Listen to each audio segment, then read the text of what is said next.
All right, I know you've missed me, and I know you've missed seeing this beautiful wall behind me because guess what? It's another episode of Alumni on Air, and we're so excited and so thrilled for the guest that we have today.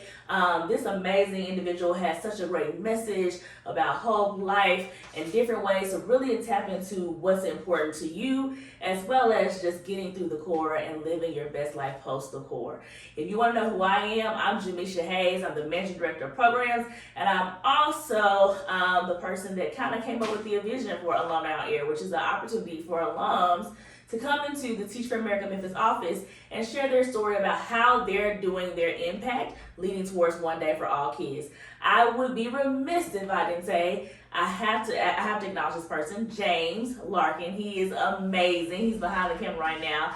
Thank you so much for James. He does all the things to get this uploaded, edited, all the different things. Thank you, James. And again, if you have any questions or you want to get on to Alumni Air, please feel free to reach out to either James or myself at Teach for America. So before we get into it, let's get into, do you have your name signed on this wall? I should. I know it is. You do? Yes. You had time. I didn't have time to look at it. Let's see. I don't know. I don't know where You don't see it. Oh, yeah. Possibility. Yeah, right on top of possible. Right about possible. And I thought about it. So when I saw that, I said, this is going to be a great episode because you do remind me of things are possible. Every time I've been around you, you've always had your warm, just encouraging spirit. And so I just can't wait to share this with the world. Yeah, no, thank you for the opportunity. This is super cool. Of course. Yeah. So before we jump into your story, who are you? Tell me your name and where you're from and what's the message behind your name? Yeah, so my name is Steven Yeo, and I'm from California. I live in Memphis. It's been 8 years since I've been here. Yeah. And I was born in South Korea, and then I moved to the States in 1996, and I just kind of grew up in Los Angeles, graduated at UCLA. And it's really interesting that you ask about the name because my grandpa gave me my Korean name. Okay. My Korean name is Hyung Suk, right? Okay. And every syllable has a meaning. So it means shining rock. So it's basically like a jewel, right? So that's like a really legit name. But my English name, Steven, I actually gave that to myself. Oh. And it's basically, I came to the States, I don't even know the alphabet, and they're enrolling me to first grade, and my sister gives me this yellow paper, and she says, you need to pick something. And so I was like, what is it? And she's like, it's your English name. And I didn't even know like ABCs, right? Yeah. But I had friends at church, and their names were Daniel and John. And I was like, I want to be a Daniel or a John. And then Stephen. That's basically I don't know why. It wasn't even in like alphabetical order, I think. It's just Stephen called you. Yeah, that's it. Yeah. Oh my goodness. That's my name. I love that. I love Stephen. I love that story. That is really amazing. So tell me then, Stephen. So you came to the States and then you went to elementary school here, and then where'd you go to college? I went to UCLA. Oh. So UCLA, what year? So I graduated at 16, but I was a non-traditional student. Okay. So I did a bunch of I was like waitering through community colleges and stuff like that, and I transferred over to UCLA and finished at 2016.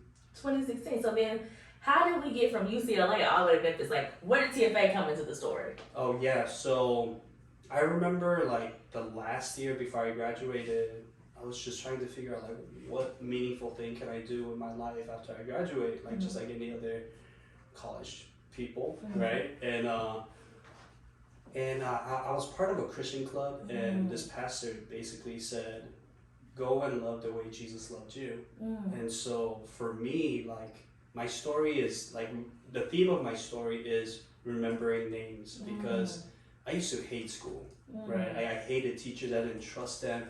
I had teachers that like accused me of doing things that I didn't do, and like laugh at my grammar, like in front of the class and stuff like that. And so, I just had like deep scars from my school experience.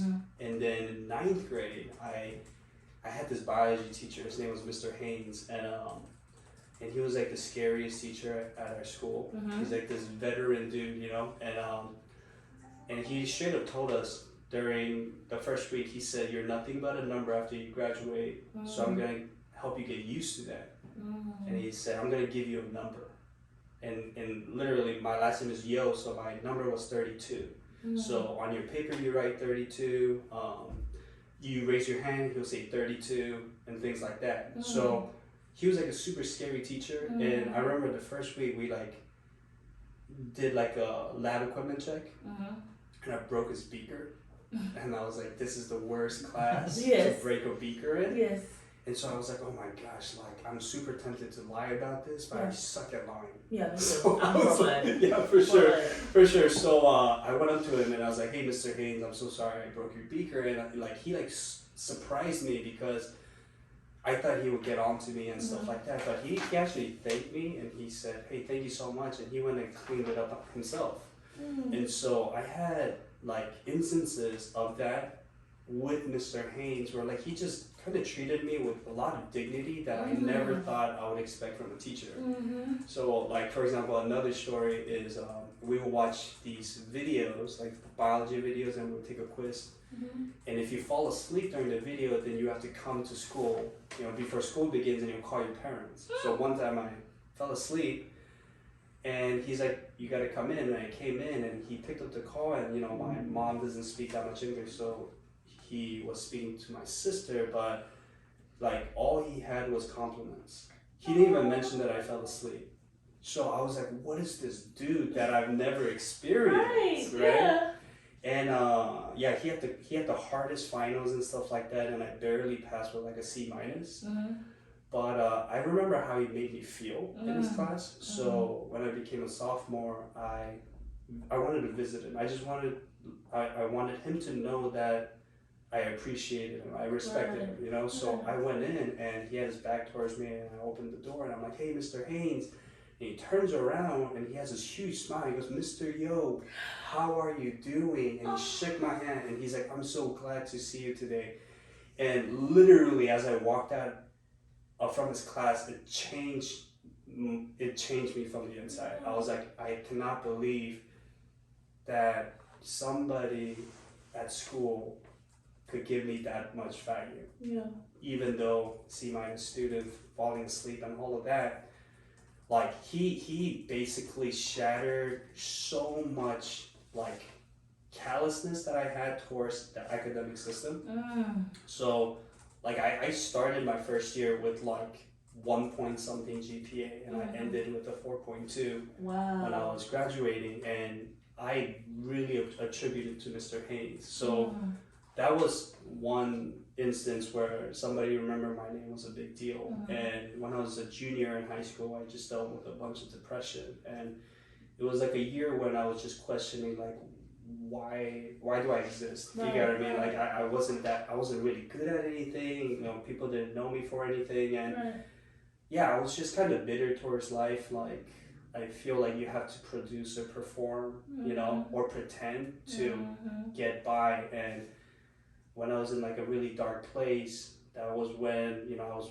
randomly at church one morning, and you know, I read this song, and the song said that you have a father who made you, and he knows your name, and he knows every tear that falls in, he'll never let you go. And I felt like I've met somebody that I was longing for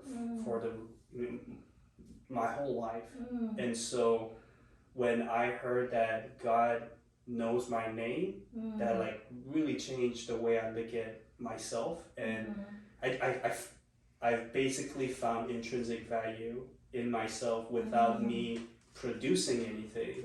And so that was the moment when I said, oh my gosh, like there's hope in my life. And so those were the two instances where remembering names are huge. And this all gets tied into this one like church camp I went, and there was like a panel of professionals speaking to college students, and I was a student back then.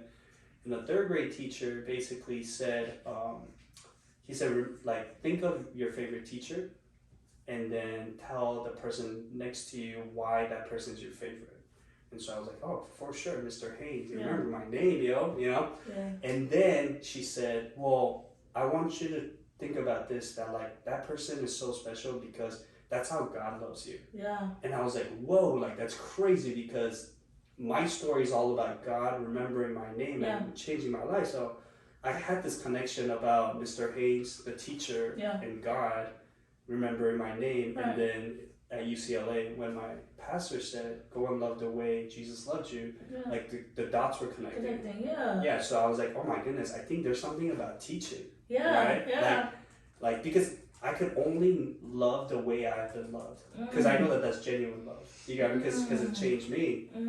So I had some friends in that club looking into TFA. So I was like, what is this? Yeah. So I checked it out and I saw the mission statement, you know, one day every student will receive excellent education. And I was like, there's something in that that resonated with me like as soon as I read it. So that's why I applied and I guess I'm here now. Yeah. Oh my goodness. I just love that story. And I love the idea of like you said, you can only love the way that you've been loved. Yeah. And that is so beautiful because we think about that really sits into choices and how we choose to show up and how we choose to do things. Yeah. And then the idea of like teaching every single aspect of that was when I'm loving someone, I'm teaching someone love. Yeah. And when I'm teaching love at the same time. Yeah. I mean, that's just beautiful. Yeah. That is very beautiful. I mean, like, I think another aspect is that, like, excellent education is not just content. It's who you are and who you are bringing into that classroom. And you might not be able to click with every student, although you want to, but if you could actually impact one child because you remember their name and they needed that, that you change the life. You get what I mean? So you were in UCLA, you're in your Christian group, and you heard about TFA and you applied. How did you get to Memphis? Yeah, so this is really interesting because you know, like the TFA system, like at least during my time, like you give them like the top 10 choices and then they'll like use their like computer algorithm and stuff like that. So I'm a coast guy, so I put all coast. Like straight up. I'm gonna be on the East Coast or the West Coast. Right? And then somebody reached out to me and they said, hey, we're like trying this piloting thing and like we wanna see if we could like send you to a high needs region based on what you need. Right? So I straight up told him, I said, hey, like I need to make enough so I could survive on a teacher's salary. Right. And that like a faith community, a church is really important for me. Yes. Right? So they're like, okay, here, we'll recommend Vegas, Dallas, and Memphis. Right? Okay. So I told that to my mom. My mom obviously said, you need to go to Vegas because like it's only like a 4-hour drive. I could get there every weekend or something like that. So I was looking into Vegas and I saw their brochure, and their brochure they said that I have to pass like two praxis exams before I get to Vegas, and I only had like 30 days left. So I was like, I can't. I don't, you know, like I don't trust myself to pass two teacher exams, right? So I put that on the side, and then we had Dallas and Memphis. But from what I remember, Dallas, you have to pay to be certified as a teacher, but TFA in Memphis is a certifying body, right? So it was free. So I was like, yo, like Dallas sounds great, Memphis sounds great. I gotta go to Memphis, right? And the crazy thing is Ramon, he calls me, right? And like, you know, he was awesome during my core year. And he was the first one that called me from Memphis and we're chatting. And he said, oh, I'm so glad that you're coming to Memphis, like can't wait to see you, blah, blah, blah. And at the end of the conversation, he's like, hey, by the way, you gotta take these 2 exams before you come. I was like, oh my gosh, right? So yeah, I would have totally chosen Vegas if like I knew about it.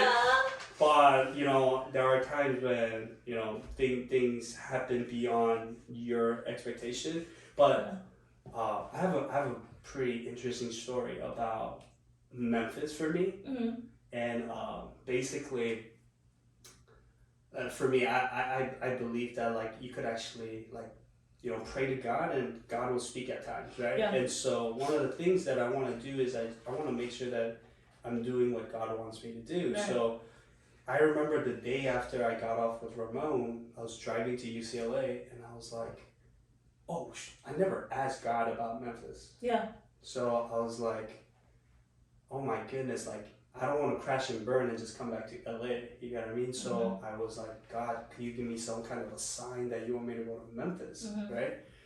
And then I was praying that, and then I got to campus, and usually I have like a morning devotional. I read some scripture, and coincidentally and not coincidentally, I was reading a passage where it was like God showing Moses. He takes him to this mountain and he said, hey, go look over there, like that's the promised land, right? And so I felt like, oh, like maybe I'm kind of like Moses, where like I have like a month left and I'm looking at Memphis from far away and it's the promised land. And then all throughout the month, like in my daily reading, I'm just kind of following the story of like God's people going to the promised land. And I felt like every day I was getting closer to Memphis, right? So I was like, there's some connection here. That's really interesting. And so I remember the last church service I went before I came to Memphis. They sung a song I've never heard before. And they were like, I'm bound to the promised land. Yeah. So I was like, oh my goodness, like what is going on, right? Yeah. And then it gets crazier because I get to Memphis and, you know, we're doing the institute and I'm like trying to survive. And so I forget everything. And then TFA took me to the Civil Rights Museum. So we get bus there, I'm looking at all the stuff and everything's cool, but like didn't really catch my eye until the very last exhibit. And it's like this TV screen and Dr. King, he's literally says Memphis is the promised land. And that's his famous mountaintop sermon, right? Yep. So I was like, oh my goodness, like this theme of promised land is just like continuing. Yep. And I remember leaving the museum and I just needed to tell what just happened, you know, all that connection. So I sat down in the shuttle bus and I didn't know which corps member this was, and I just turned around and I was like, hey, like, I started talking to him, and that was Braden Tyler.